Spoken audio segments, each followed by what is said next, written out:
प्यारे विद्यार्थियों, हमारा आज का प्रश्न है जैनेन्द्र जी द्वारा लिखित कहानी पत्नी की तात्विक समीक्षा। आइए इस पर चर्चा करते हैं। जैनेन्द्र कुमार की कहानी पत्नी मनोवैज्ञानिक यथार्थवाद का एक उत्कृष्ट नमूना है। यह कहानी केवल एक घरेलू कलह की कथा नहीं है, बल्कि पुरुष के अह और स्त्री के मौन त्याग के बीच के गहरे अंतर्विरोध को रेखांकित करती है। दूसरे शब्दों में कहें तो इस कहानी में बाह्य संघर्ष, क्रांतिकारी गतिविधियां कम और आंतरिक द्वंद्व, मन की उथल-पुथल अधिक प्रभावी है। हम निम्न से इस कहानी की तात्विक समीक्षा प्रस्तुत कर रहे हैं। नंबर 1, कथानक। कहानी का कथानक अत्यंत संक्षिप्त और सरल है। क्रांतिकारी विचारों वाले कालिंदी चरण अपने मित्रों के साथ घर आते हैं, जहां उनकी पत्नी सुनंदा अकेलेपन और अभाव में जीवन जी रही है। पति की बेरुखी और क्रांतिकारी गतिविधियों के बीच सुनंदा का मानसिक द्वंद्व और अंततः उसका आत्मसमर्पण ही कहानी की मुख्य धुरी है। कथानक बाह्य घटनाओं से अधिक आंतरिक मानसिक हलचलों पर केंद्रित है। नंबर 2, पात्र और चरित्र चित्रण। कहानी में मुख्य रूप से दो ही पात्र हैं जो दो विपरीत ध्रुवों का प्रतिनिधित्व करते हैं। सुनंदा पत्नी, वह भारतीय नारी के पारंपरिक धैर्य, त्याग और मूक वेदना का प्रतीक है। वह पति के क्रांतिकारी आदर्शों को नहीं समझती, लेकिन उनके प्रति समर्पित है। उसका चरित्र अंतर्द्वंद्व से भरा है। एक ओर वह उपेक्षा से क्रोधित होती है, तो दूसरी ओर पति की सेवा को ही अपना परम धर्म मानती है।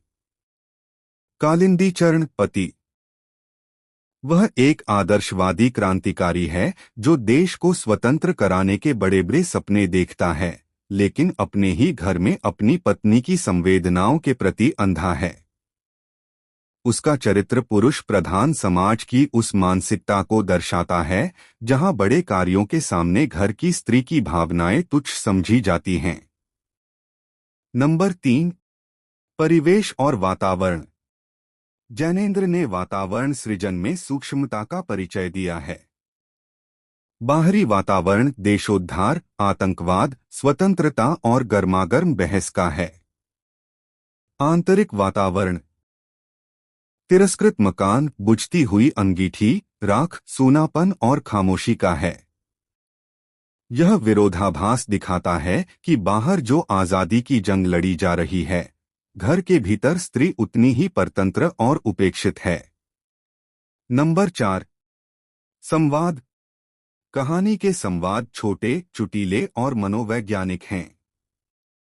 सुनंदा का अधिकांश संवाद मौन है, जो शब्दों से अधिक प्रभावशाली है। कालिंदी चरण के संवादों में अधिकार और झुंझलाहट है, जबकि मित्रों के बीच का संवाद बौद्धिक विलासिता को दर्शाता है। नंबर 5, भाषा शैली। जैनेन्द्र की भाषा सरल होते हुए भी दार्शनिक और प्रतीकात्मक है। उन्होंने अंगीठी की बुझती आग और बच्चे की याद जैसे प्रतीकों का प्रयोग सुनंदा की रिक्तता को दर्शाने के लिए किया है। शैली वर्णनात्मक न होकर विश्लेषणात्मक है, जहां पाठक पात्रों के दिमाग के भीतर झांक पाता है। नंबर 6, उद्देश्य। इस कहानी का उद्देश्य अत्यंत गूढ़ और मार्मिक है। पुरुष सत्तात्मकता पर प्रहार। लेखक यह दिखाता है कि जो पुरुष दुनिया बदलने का दावा करते हैं, वे अपने घर की स्त्री की सामान्य पीड़ा को भी नहीं देख पाते।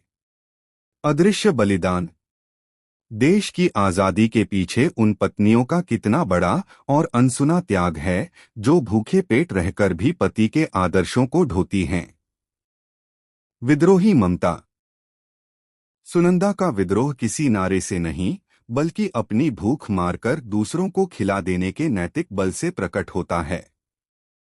निष्कर्ष रूप में हम कह सकते हैं कि पत्नी कहानी यह सवाल खड़ा करती है कि क्या उस स्वतंत्रता का कोई मूल्य है जो अपने ही घर के सदस्यों की खुशियों की राख पर खड़ी हो। जैनेन्द्र ने बड़ी कुशलता से दिखाया है कि पुरुष की देशभक्ति अक्सर स्त्री के अदृश्य बलिदान पर टिकी होती है। सुनंदा का अपना भोजन न बचाना और फिर भी पति की सेवा में खड़े रहना उसके चरित्र की महानता और विवशता दोनों को एक साथ उजागर करता है। धन्यवाद।